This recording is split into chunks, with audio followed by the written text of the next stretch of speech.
Hello. What's up, man? How's it going? Pretty good. How about yourself? Fantastic. Can you hear me well? Yeah, I can hear you all right. Yeah. Awesome. Dude, nice to meet you. It's a pleasure.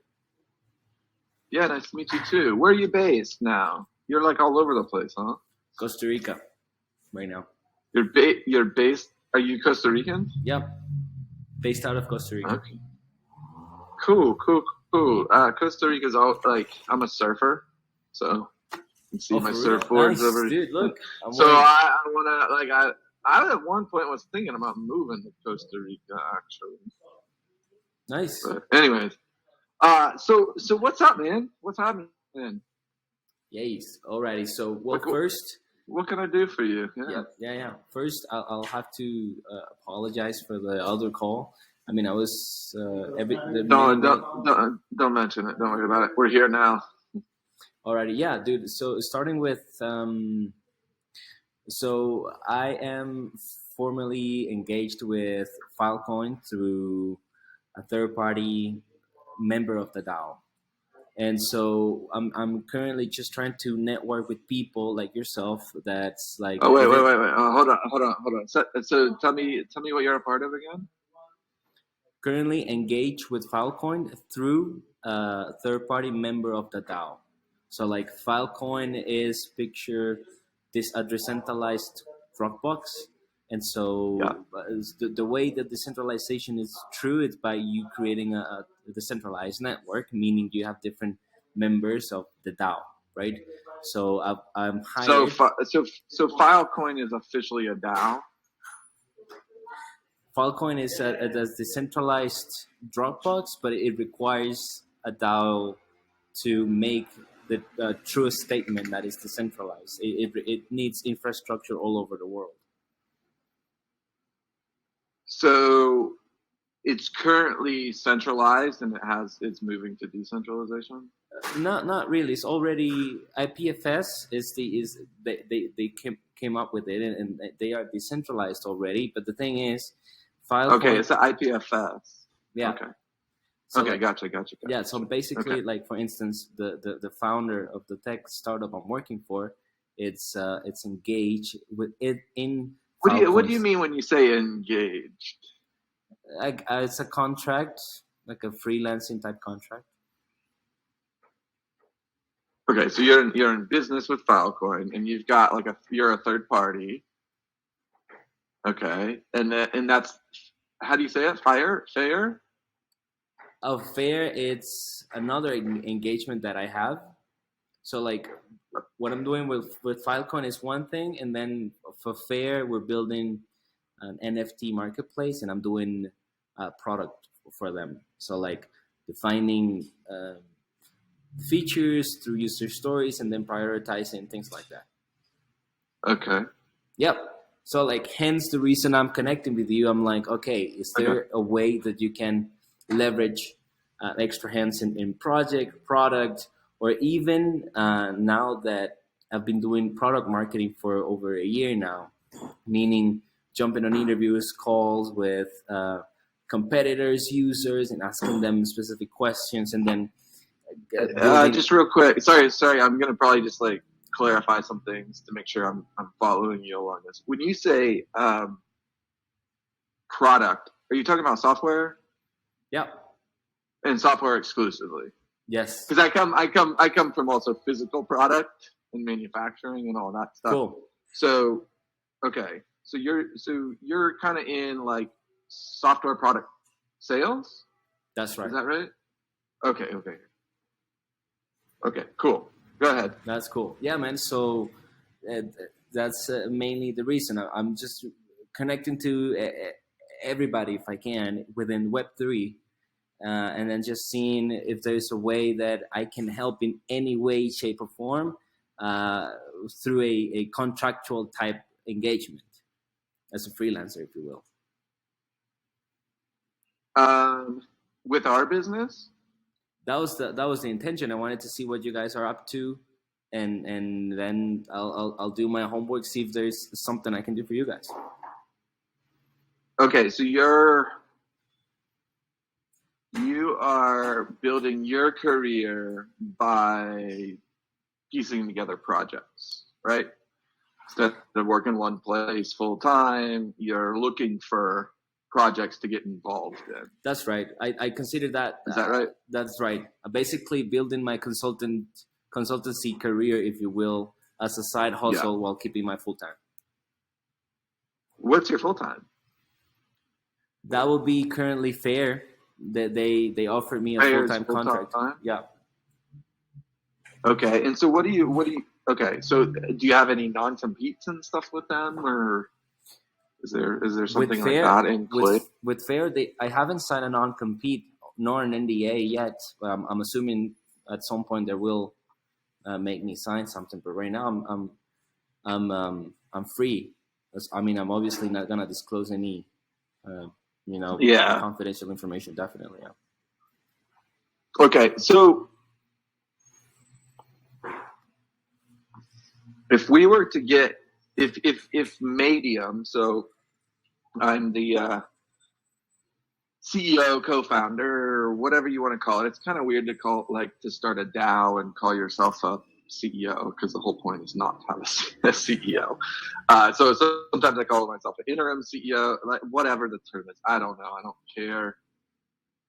But we are centralized currently, and we've got a progressive decentralization roadmap. That is going to happen not based on timelines, but based on milestones, driven in conjunction with our community. And our community is, like, right now we've got about 200 of like the world's like top designers. And so you think like we're in the quote unquote hype industry, right? Like hype beast, high snobiety, shoes, sneakers, fashion, street culture, street art, sports, right? Basically fashion product, shoes, all those, that's kind of our bread and butter. So I was at Adidas. So nice. I don't know if you know. Do you know anything about Madeium or my background? Not really, no. But I mean, the fact that you're coming from Adidas it explains a lot about you. Yeah, so I worked. I've been in this industry, as a designer, as a design director. So I went to school. I got an industrial design degree, product design, right? And when you do that, you're equipped with a process, a design process of seeking problems, pressure testing things, engaging with consumers, or there's a process to investigating and solving problems. My job is basically to solve problems for people through design, right? That's, I guess, probably, I've never said that before, but maybe that's a good way to explain like an industrial designer's job, right?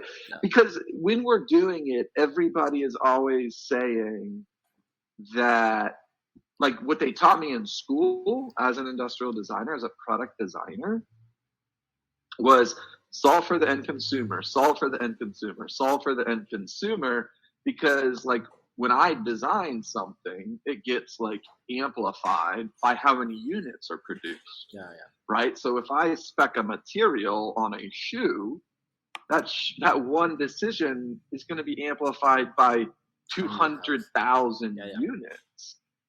Right? And so basically at this point, I was a design director at Adidas, a lot of success. I'll leave it at that. I built brands for like NBA players, designed with Kanye and Pharrell, and I was the design director of Adidas basketball, footwear, and innovation. Whoa. Right? So I did this for 10 years, and I left 3 years ago to work on this project, Madeium, full time, with a co-founder who happens to be my brother. His name is Sean. He's in Las Vegas, Nevada. I am in Portland, Oregon, shoe capital of the world.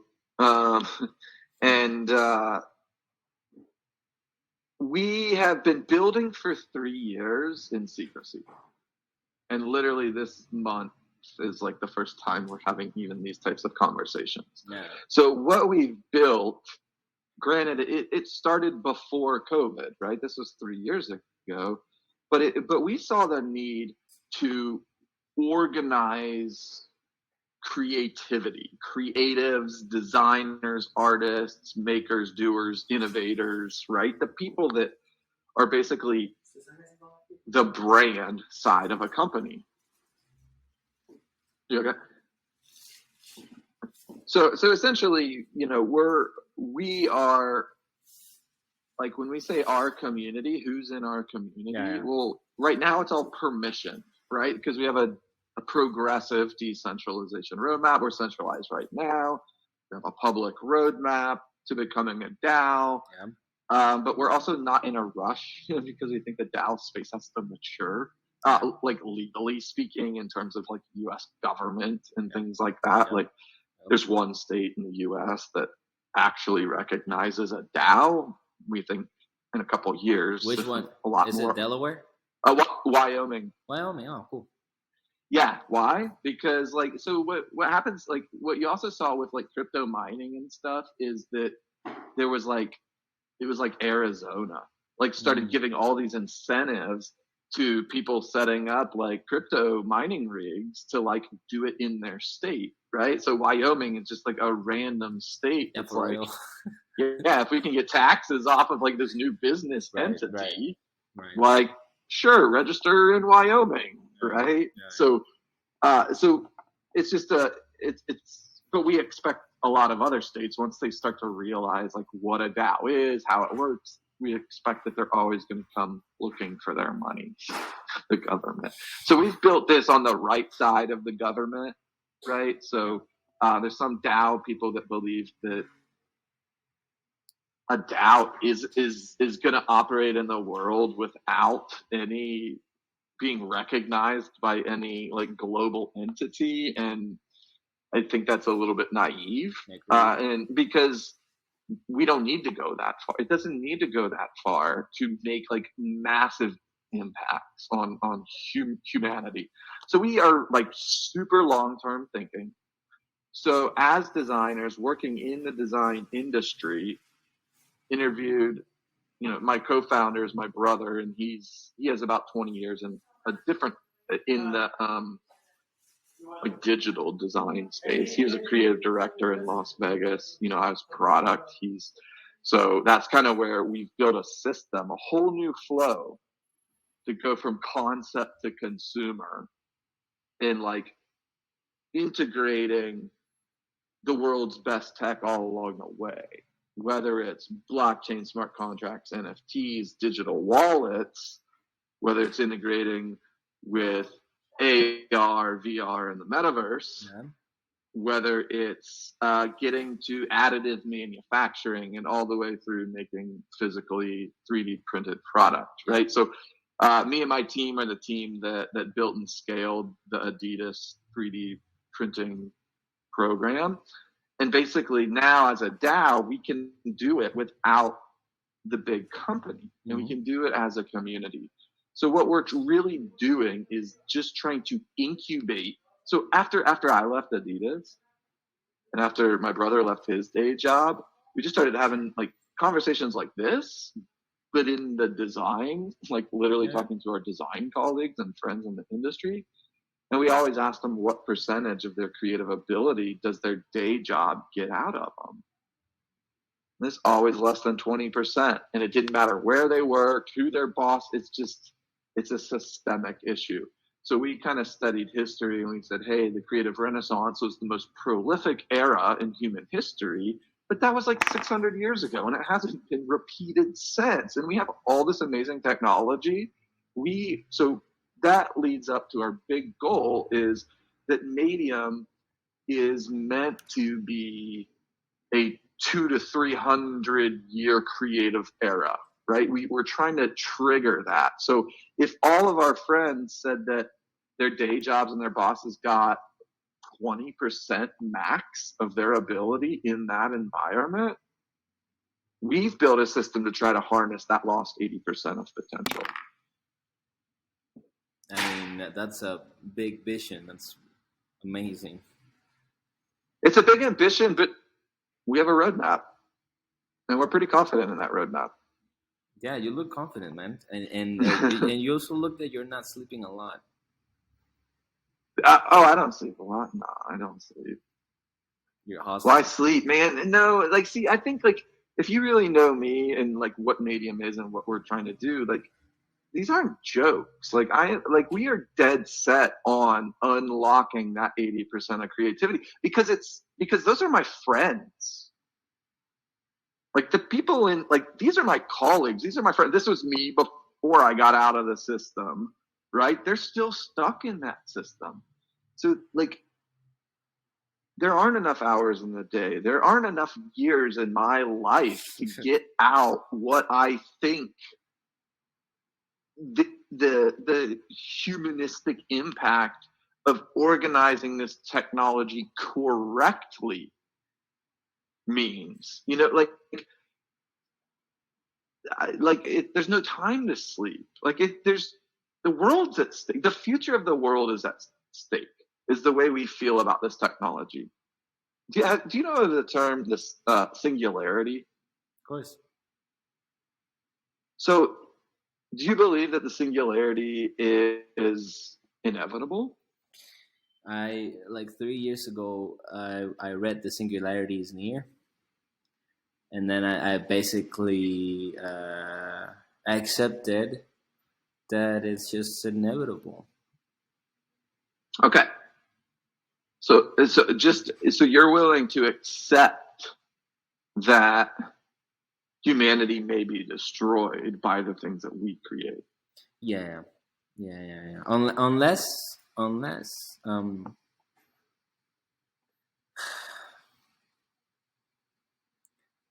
somehow we, as a unity, increase our self-awareness and our willingness to increase consciousness.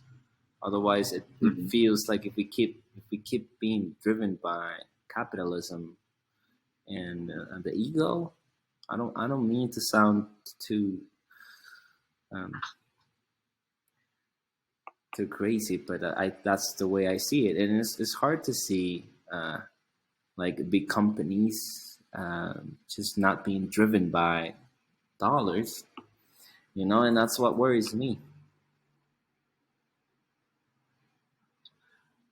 I have that same worry, and that's why Madeium exists, is that we think that the singularity is inevitable. But before it happens, we think that it is craftable or moldable, almost, right? So I guess we're not willing to go, fuck it. Like, if it's happening and, it's inevitable, the species of human, I guess we'll just accept the fate that we destroyed ourselves, right? We outdid ourselves this time, right? Like, no, we're not willing to accept that, right? And so that's why Madeium exists, is that we think if the singularity, this is very lofty goal thinking, but then you can see how this mission paints every decision that we make today, right? And so it literally shapes how we make every decision and why we make every decision. Yeah. Is that we're just not willing to accept, we're not willing to be victims of the singularity. Cool. We think that that technology should always work for humans, not the other way around. Yeah. And so that's where we don't go as far as like the Tao purists that say, Jesse, why are you talking about humans? We're trying to write code to eliminate humans. Yeah. I'm like, go fuck yourself. Like, why? Yeah. Just because, but I think humans, I think there's still fight in our species. And we have to fight, and we have to make sure that when the singularity happens, that it happens on our watch, right? And when I say our watch, I mean the Dow watch, the Dow future, right? So we think that like it's like if the singularity happens and there's just this massive consolidation, the question is, who is it consolidating for, and how is that consolidation happening, right? So if right now, if we've got 5 years before the singularity happens, and people really think it's going to happen before 2030, we can start to like bend the trajectory of it, if you know what I mean, right? So just so that, and we call this like forking the future, right? Like literally, we think all money, power, everything is being consolidated, and you look at global capitalism, like just the whole macro infrastructure, right? And I lived in that macro. I was an executive at that macro infrastructure, and I just saw that it's like they wouldn't let me try to fix it, and they just wanted me to cover up the symptoms. And then that's when I realized we just got to like leave that system altogether. And what Madeium, what we allowed ourselves to do with literally that clean break, is that we've been able to build this whole approach. We have not taken on any money. We have no outside investors. We have no fiduciary responsibility to anybody outside of our system. So we've gotten to three years in that we've built the infrastructure to start scaling like brands and DAOs and like a lot of other things. So we're really interested right now in like building DAO to DAO networks. Nice. That's super cool, man. Yeah. So that's where like, so I guess that's where we see that like if the singularity is happening, it's either going to happen basically for corporations, by corporations, where they have the best chance of like owning all the technology and all that stuff, or there has to be a counterweight. There's got to be the public way of doing it, where it's just based on communities and literally people, and that value isn't being extracted out, but it's always being reinvested back into these communities. Super cool. So that's where we are.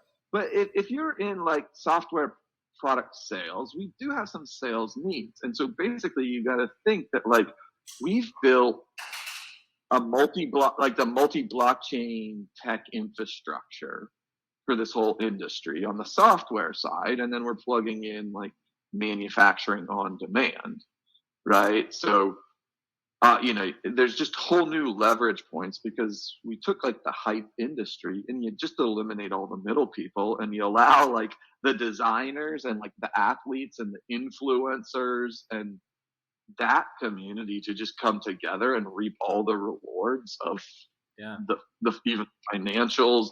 And so basically some people call us like a design super union, right? Mm-hmm. Like it's like, for people that don't know what a DAO is, right? It's like people are like, oh, I get it. Like you really just exist. So we're just a service model to our community. We only exist as an organization to service, this collective of professional designers. Right now, they're all permissioned so that we know who can.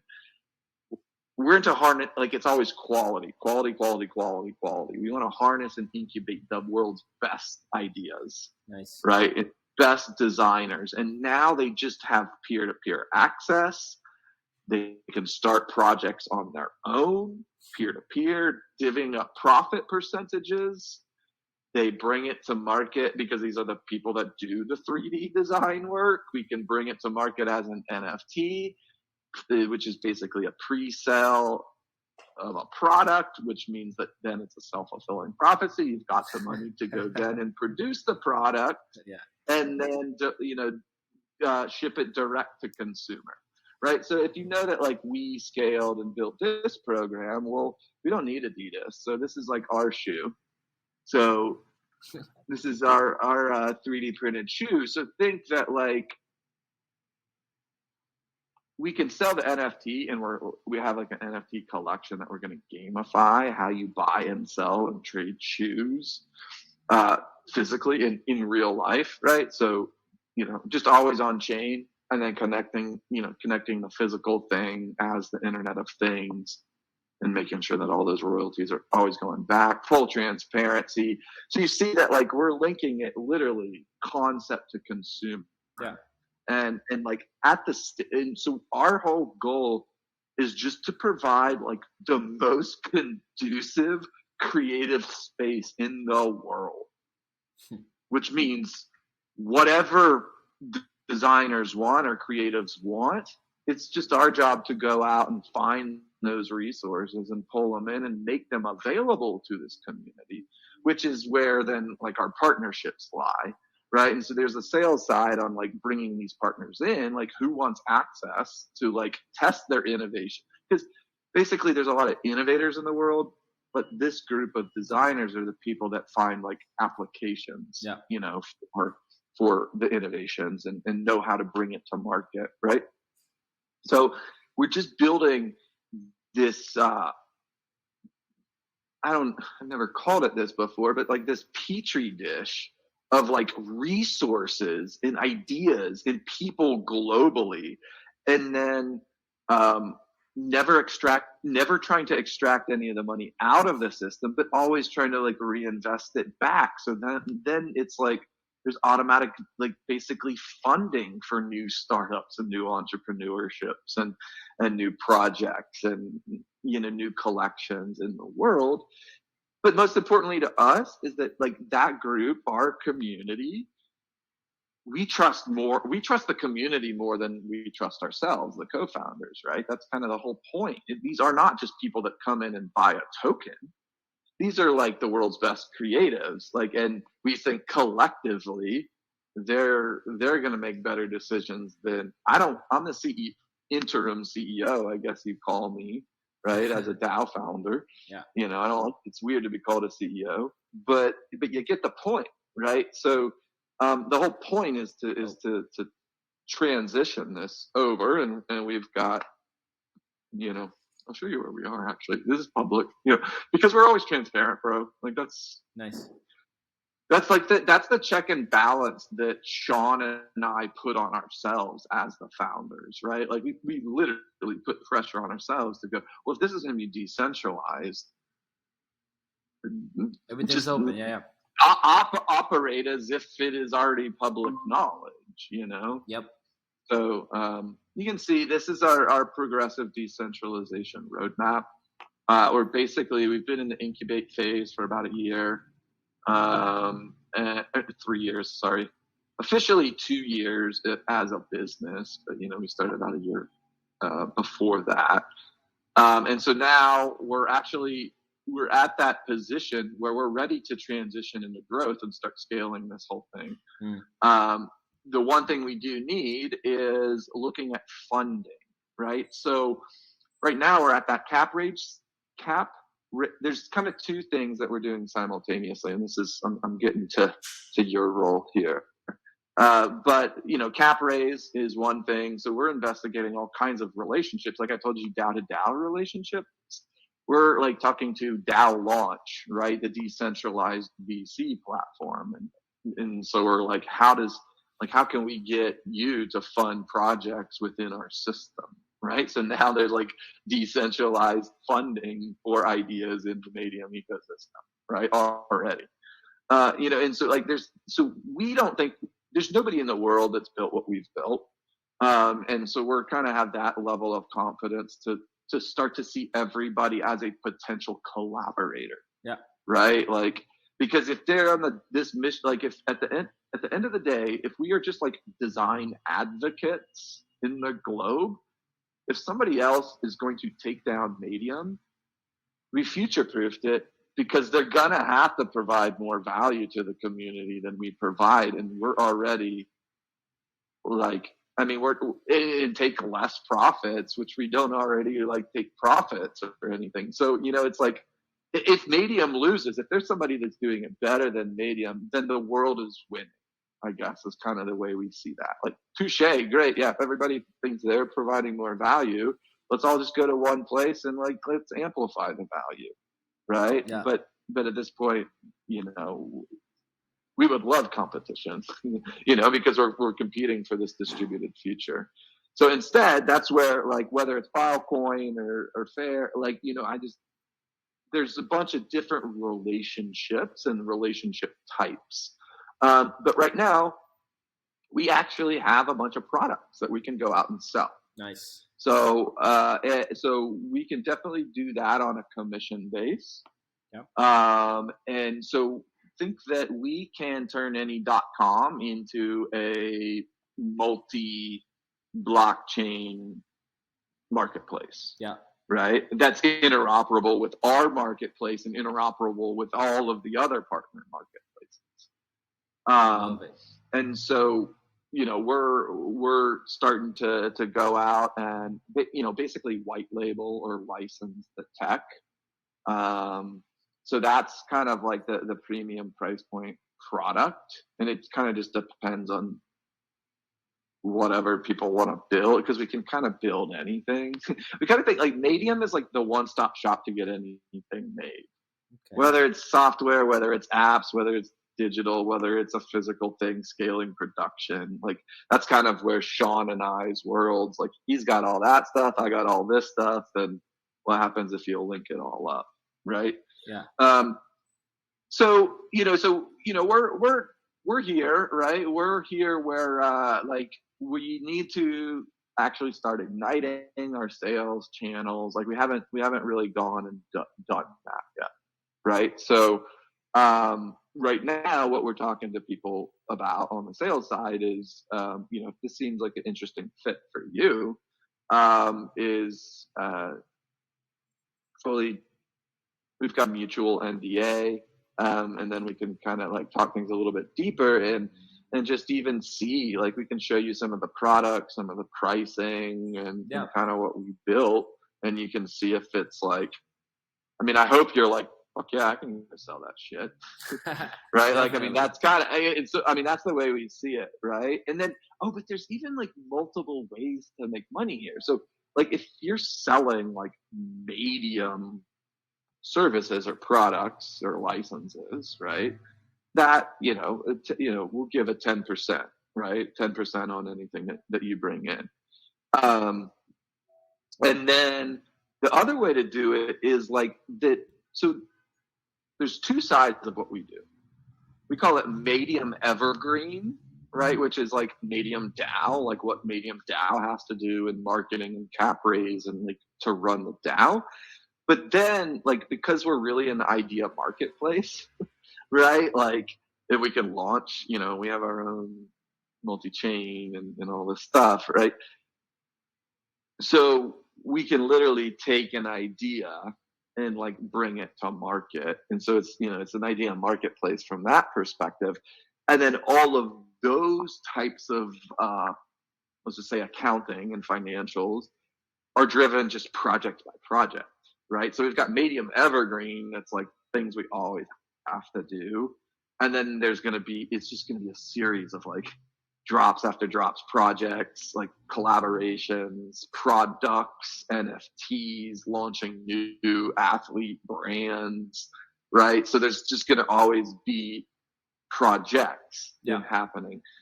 And when those projects happen, they're usually built in royalty percentages. Yeah.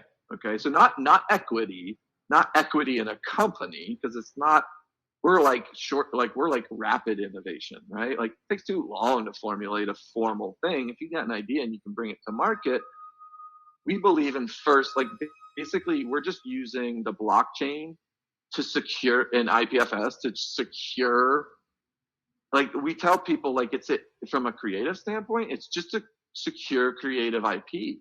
Yeah. Just immutably timestamp the thing that you created before you post it on Instagram, before you know, and so that when a Chinese brand, you know, I got a friend that got ripped off his design by a Chinese brand, and I'm like, you just posted it. Like, I mean, did you protect, like, this is your IP. Like, you got to start, like, thinking about your IP is more valuable than the product, right? Agreed, yeah. So I'm kind of teaching, like onboarding and teaching the design community about NFTs. I've got a Instagram live here in like 45 minutes that's with the Industrial Design Society of America, right? Basically, so you can join. Follow at Madeium Made. Alrighty. I'll be on in about 45 minutes with a buddy of mine. Just kind of talk.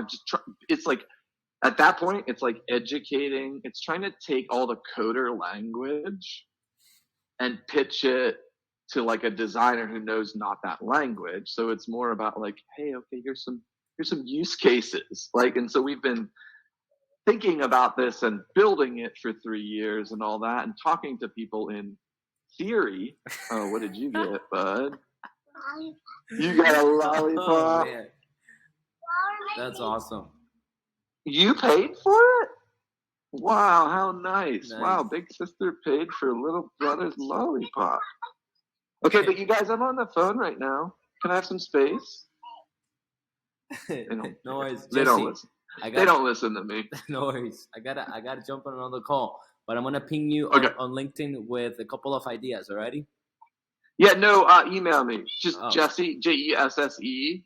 Yeah. Jesse at Madeium.com. I got you. So send me that there, and then I can start to show you some of the products and like the services and basically what we can go out and sell today. And you can get 10% of anything you bring in. Fantastic. I think Thank you so much. The white label sites are around like 100K, so like you can make 10K off of selling each of those. Alrighty. Thank you so much, Jesse. Take care, man. I'll be in touch.